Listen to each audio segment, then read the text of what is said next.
menarik minat pelabur di negara kita. Kementerian Kerja Raya akan terus memberi penekanan dalam menyediakan kemudahan jaringan lebuh raya yang efektif. Sepanjang tahun 2011, sebanyak 3 buah lebuh raya telah berjaya disiapkan dan dibuka kepada lalu lintas.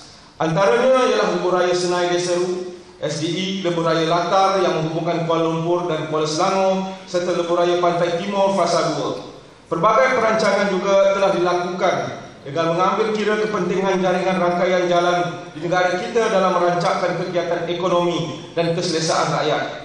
Antara fokus yang dititik beratkan adalah penyuraian kesesakan lalu lintas di kawasan-kawasan komersial utama dan perindustrian seperti Kuala Lumpur, Shah Alam, Petaling Jaya, Pelabuhan Kelang.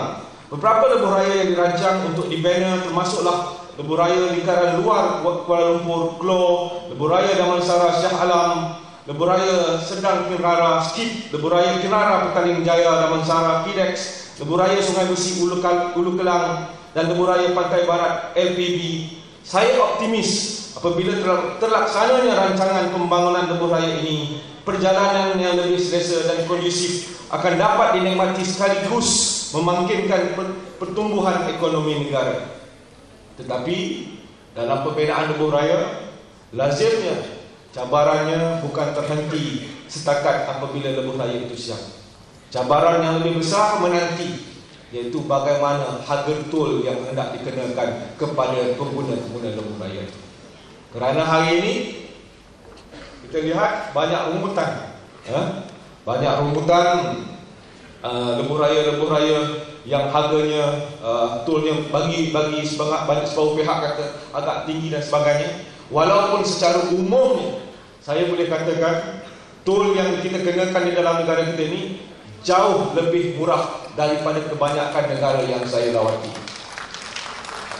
Pada tahun lepas, pada bulan 11 kalau tidak silap saya ke Jakarta untuk melihat satu cara pecah tanah yang mana satu syarikat daripada Malaysia membina lebuh raya di Indonesia. Apabila diberi taklimat, kerajaan ataupun menteri yang menjaga infrastruktur di sana memaklumkan kalau di Indonesia, kalau pengambil alih tanah, walaupun pada peringkat awal kerajaan yang bayar, tetapi syarikat yang membina untuk membuat lebuh raya itu kena bayar pada itu. Sebab itu tol yang dikenakan di Indonesia jauh ataupun hampir 2 kali harganya daripada negara kita. Tapi kerana kita ni kadang-kadang manja sikit, okeylah, kerajaan kita pun mampu lagi sebab kewangan kukuh dan sebagainya, sebab tu harga tol kita lebih murah. Tetapi kita nak bantu lagi ringankan beban rakyat yang ada pada dalam negara kita ini, tuan-tuan. Dalam merancangan pembangunan infrastruktur, kebajikan rakyat tidak sekali-kali dilupakan. Kerajaan sentiasa mencari jalan dan kaedah yang paling berkesan dalam mengurangkan beban pengguna lebuh raya berikutan peningkatan kos taraf hidup. Hasil usaha dan kreativiti pegawai di kementerian ini, pengurangan kadar tol dan penutupan beberapa plaza tol lebih awal daripada tempoh konsesi telah berjaya dilaksanakan demi faedah rakyat. Pada tahun lepas, kementerian telah berjaya berunding dengan syarikat konsesi bagi pemansuhan plaza tol arah Ceras dan Petaling Jaya, lebuh raya hubungan Timur Barat. Di samping itu juga keprihatinan kerajaan terhadap kebajikan rakyat yang menjadi pengguna lebuh raya turut diterjemah melalui inisiatif pemberian diskaun kadar tol pada musim-musim perayaan. Pada tahun baru Cina ini juga, yang akan datang ini juga, diskaun kadar tol akan diberikan dan telah diumumkan semalam saya rasa oleh Yang Bahagia Datuk PSU. Kementerian menyedari terdapat beberapa masalah kekerapan berlakunya pertikaian antara pihak kontraktor dan kementerian berhubung dengan interpretation ataupun tafsiran dokumen kontrak. Isu tersebut tidak sahaja melewatkan jadual kerja, malah juga melibatkan peningkatan kos yang tinggi serta kerenah birokrasi dalam memberi keputusan terhadap sebarang pertikaian. Punca utama yang dikenal pasti adalah ketidakseragaman pengukuran dan huraian kerja di dalam dokumen kontrak, terutama yang melibatkan kerja-kerja sivil yang akan menjurus kepada tuntutan perubahan kerja serta menyebabkan kos projek pembinaan yang lebih tinggi. Saya memandang serius perkara ini kerana kementerian kita adalah merupakan lead agency dalam pelaksanaan pembangunan infrastruktur. Saya mengalu-alukan inisiatif yang diusulkan oleh KKR, JKR, LLM dan CIDB dalam menyeragamkan Malaysian Civil Engineering Standard Method of Measurement ataupun MyCESMM perlu diterima pakai oleh penggiat industri pembinaan dalam negara. Di samping itu juga penekanan kepada mekanisasi ataupun otomasi juga adalah the way forward dalam memastikan mutu pembinaan yang berkualiti. Kita juga memberi kredit kepada penenda kontraktor yang mengguna pakai IBS ataupun machinery yang mampu meningkatkan kualiti dan produktiviti. Dan secara tidak langsung, ianya akan dapat mengurangkan tenaga buruh asing yang ada dalam negara kita ini. Pada masa yang sama, juga Akta CIDB telah diluluskan oleh Parlimen pada tahun lepas dan akan berkuat kuasa pada tahun ini. Dengan kuat kuasanya Akta CIDB ini, fungsi CIDB akan diperluaskan dari suatu badan pembangunan industri kepada satu badan regulatori bagi memantau industri pembinaan dari segi pekerja pembinaan, bahan binaan dan keselamatan di tapak pembinaan. Bagi mempertingkatkan usaha ke arah memtabatkan industri pembinaan, suatu akta iaitu Akta Bayaran dan Adjudikasi Industri Pembinaan 2011 akan dibentangkan di Parlimen untuk bacaan kali kedua dan ketiga dalam sesi Parlimen yang akan datang. Akta ini akan mewujudkan adjudikasi sebagai satu proses bagi menyelesaikan pertikaian pembayaran dalam industri pembinaan. Secara mudahnya, akta ini merupakan satu akta sekiranya ada dispute, ada ketidakseragaman dari segi tuntutan antara kontraktor utama dengan subkontraktor, maka dia bolehlah dibawa kepada satu badan yang mana akan menentukan siapa yang bersalah dan apakah bayaran yang perlu dilakukan untuk memudahkan subkontraktor membuat tuntutan-tuntutan kepada kontraktor utama. Itulah dengan kata mudahnya. Satu lagi lontaran bagi saya kepada CIDB pada tahun ini. Pada tahun lepas saya memaklumkan kepada CIDB bahawa di dalam negara kita industri pengubahsuaian ataupun renovation yang ada dalam negara kita jumlahnya begitu besar, 5 hingga 6 bilion satu tahun. Tetapi kita sedia maklum bahawa kebanyakan kerja-kerja ubah suai ini dilakukan oleh syarikat-syarikat yang tidak bertauliah, dan lebih daripada itu, ianya dilakukan pula oleh pekerja-pekerja dari negara asing tanpa punya syarikat dan sebagainya. Saya lazim lihat kadang-kadang di kalangan kita sendiri, termasuk di kawasan-kawasan saya, termasuk di kawasan-kawasan perumahan saya, yang mana bila orang nak buat renovation, dia tak cari kontraktor berdaftar, dia tak cari siapa dia pergi, dia cari ada orang pekerja asing 5-6 orang, kadang tenaga buruh daripada Indonesia, buat renovation rumah dia, buat dapur dan sebagainya. Hasilnya dapur dia dapat pos buah dan sebagainya, tak payah pakai kontraktor tempatan. Jadi saya melontarkan kepada CIDB satu cabaran, pastikan bahawa kontraktor-kontraktor tempatan yang ada dalam negara ini, kelas F, kelas E, kelas D, mereka mampu membuat kerja-kerja ubah suai ini, kerana kerja ubah suai ini nilainya, keuntungannya lebih tinggi daripada kerja-kerja yang ditawarkan oleh kerajaan.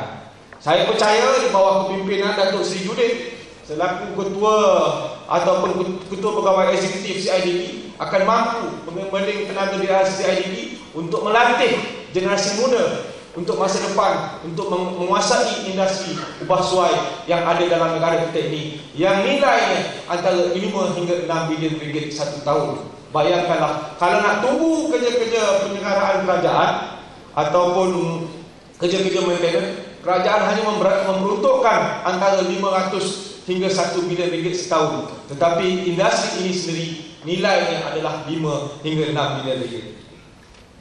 Pindaan kepada Akta LLM pula akan mentransformasikan fungsi lembaga lebuh raya kepada kontraktor lebuh raya, kepada regulator lebuh raya.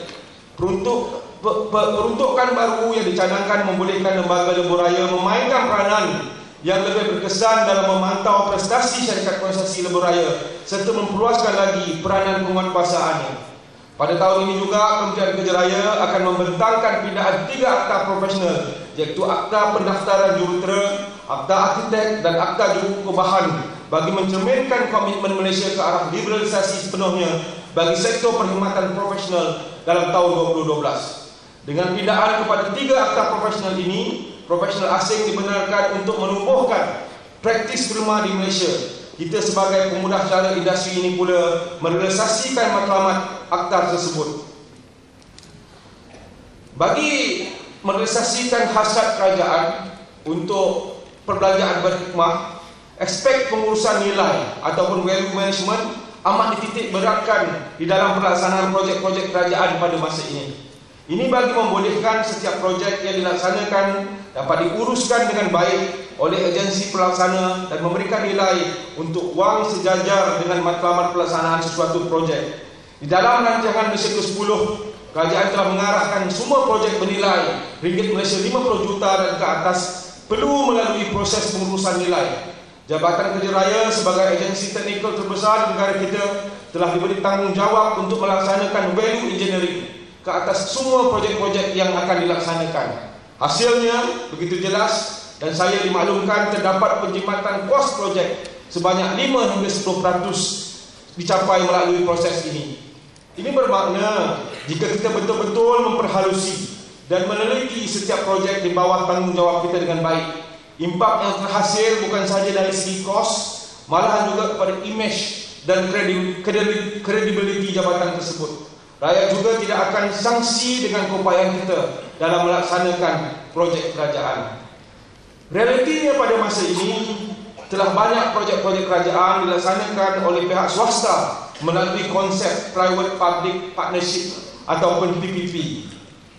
Pihak pelanggan pula kini lebih cenderung untuk melaksanakan sendiri projek pembangunan di bawah kementerian, jabatan ataupun agensi masing-masing. Cabaran ini menjadi lebih kritikal apabila dasar liberalisasi dilaksanakan dalam industri pembinaan negara. Persaingan yang lebih terbuka daripada pemain industri dari dalam dan luar negara akan menjadi cabaran utama bagi kita memantau pelaksanaan projek-projek kerajaan. Ini kerana kita perlu sekurang-kurangnya mempunyai kompetensi yang setanding dengan pihak luar.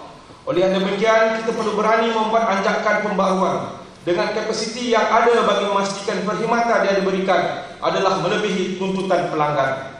Sering saya tekankan bahawa kita tidak boleh berpeluk tubuh dengan kegemilangan lampau. Apa ada pada nama jika kita tidak lagi relevan dan mampu untuk bersaing dengan pihak luar. Pemikiran yang kreatif dan inovatif adalah pemangkin kepada bisnes proses re-engineering ke arah kelestarian perkhidmatan kita. Jangan kita takut untuk terus bereksplorasi dengan perkembangan teknologi dan ilmu terkini yang sentiasa berevolusi sejajar dengan perubahan semasa. Sehubungan dengan itu, aset yang paling penting, aset yang paling bermakna kita perlu ada adalah modal insan yang kompeten. Pengurusan sumber manusia yang cekap menyumbang kepada pembangunan kompetensi dan potensi pegawai kementerian ini. Pembangunan berterusan sumber manusia dapat meningkatkan lagi keupayaan diri di samping memantapkan penyampaian perkhidmatan yang melangkaui kehendak semasa. Program-program yang dirancang perlu lebih praktikal terhadap kehendak semasa, yang mana keterbukaan terhadap idea baru boleh digalakkan. Beri ruang kepada pegawai-pegawai ini melontarkan idea yang boleh menjana pemikiran yang kritis dan kreatif. Di samping itu, kepada profiling dalam melaksanakan penempatan yang sesuai dengan kemahiran, pengalaman dan kemampuan seorang pegawai perlu dititik beratkan. Ini kerana penempatan yang bersesuaian yang sesuai akan memberi impak kepada sistem penyampaian yang lebih berkesan. Saya ingat pada tahun pertama saya menyampaikan ucapan pada perjumpaan bulanan, saya bagi tahu kepada Jabatan Kerja Raya dan Kementerian supaya pastikan beri peluang kepada pegawai-pegawai lain dalam kursus, dalam lawatan ke luar negara dan dalam apa-apa juga, kerana mereka ini akan meneruskan kelangsungan kementerian ini. Dan kekuatan sebuah kementerian, kekuatan sebuah agensi adalah bergantung kepada tenaga kerja. Saya lihat dan saya boleh katakan terbukti jika kita ada kesungguhan, kita ada kesatuan, kita boleh berjaya.